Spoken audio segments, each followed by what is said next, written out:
Hi there, I'm John Carlson, co-director of the Recovering Truth Project at the Center for the Study of Religion and Conflict at Arizona State University. And I'm joined today by Dr. Sarah Riccardi-Swartz, who's a newly minted PhD and will be joining us this year as a postdoctoral fellow in the Recovering Truth Project. Welcome, Sarah. It is so great to have you here. Thanks, John. I'm so thrilled to be with you. Good.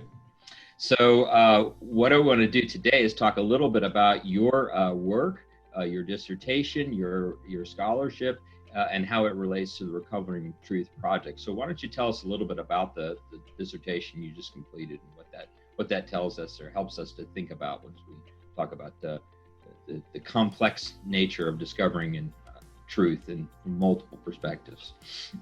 Sure. So my dissertation project really deals with a lot of the core themes that we have in the Recovering Truth Project. What truth claims are, what truth means to different publics. And I spent 12 months working with a group of converts to the Russian Orthodox Church in the mountains of Appalachia. And I was interested in why they've sort of aligned themselves with not only the Russian Orthodox Church, but also with the Kremlin and Putin's administration. I was curious why they found in both of those sort of universal truths and what they believed as pure morality. So when did this community first emerge in the United States, and how did it come to find itself in rural Appalachia of all places? So Russian Orthodoxy has been in the United States for quite a long time. Since the Russian fur traders landed in what is now Alaska. And the convert movement in Russian Orthodoxy is quite new. So we start seeing converts in the 80s, 90s, but it really took off towards the 2000s. And this community was founded in the early 2000s. It's comprised of both a monastery and a parish to serve families. And both were founded between 2000 and 2002. So give us a little bit of a sense of what what the people are like that you spent your time with. I mean, I think some people will hear Appalachia and they'll have certain images of come to mind, and some of them not necessarily favorable, presuming a kind of intense poverty, or but I think the folks that you've spent a lot of time with would present a very different image than most people are used to thinking about. Absolutely, John. Certainly the area that I worked in was below the poverty line in terms of the majority of people who lived in the town and the outlying areas. But this community actually lives well above the poverty line, and they have a high degree of education. There's a lot of doctors, lawyers, people with MAs. And so they're quite well educated, very well read in not only Russian Orthodox theology and philosophy, but well read broadly. Mm-hmm.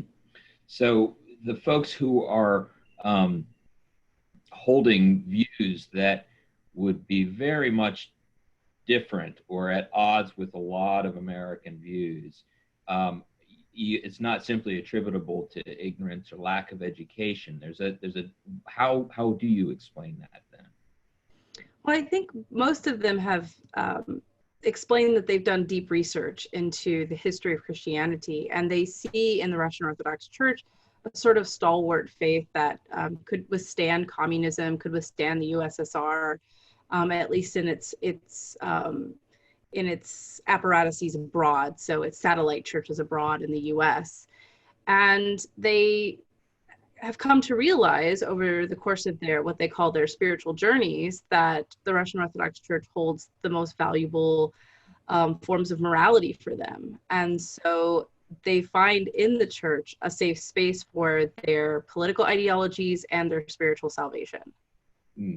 So when you're thinking about moral issues in particular, spell that out a little bit. What's that look like?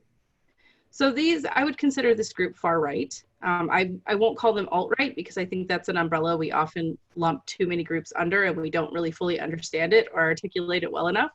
But I would consider them far right. And while a lot of far right groups are interested in race relations, they're very white nationalist in nature, this group is more interested in sexuality and traditional marriage, They really eschew sexual diversity. They're very anti-LGBTQ plus, and they're anti what they see as the Marxist agenda that's taking over the secular United States.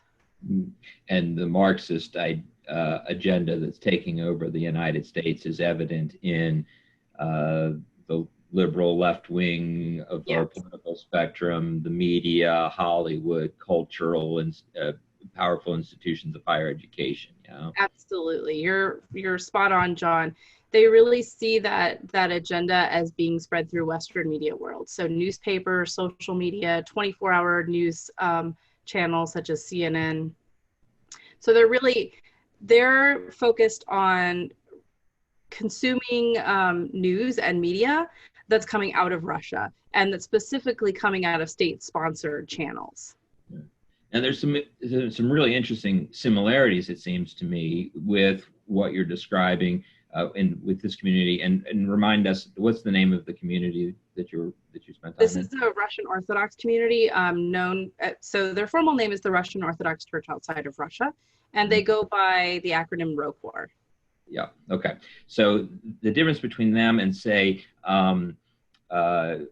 other sort of right-leaning, more traditional American, particularly in the political right of, say, supporting Donald Trump, there's some important differences as well as similarities. Yes.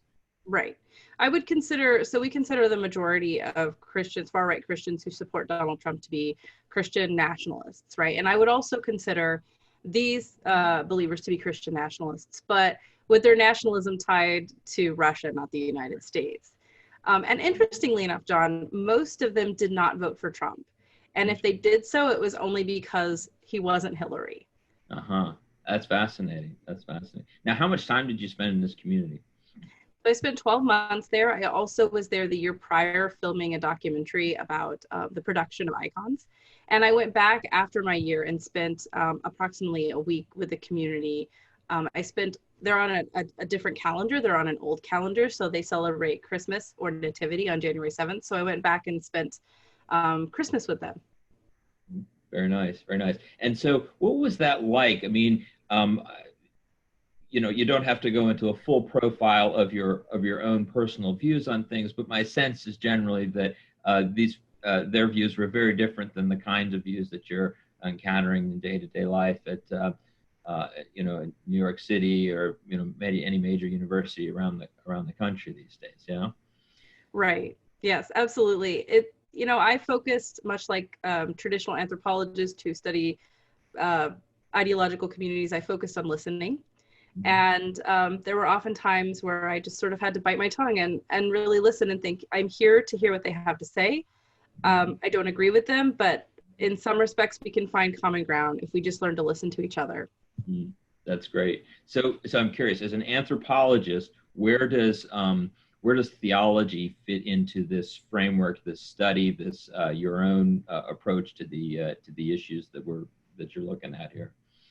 So we know historically that anthropology has sort of eschewed theology. It's not a fan of it. I am a great fan of theology, probably because I have a BA and an MA in religious studies. And so I have a sort of philosophical bent.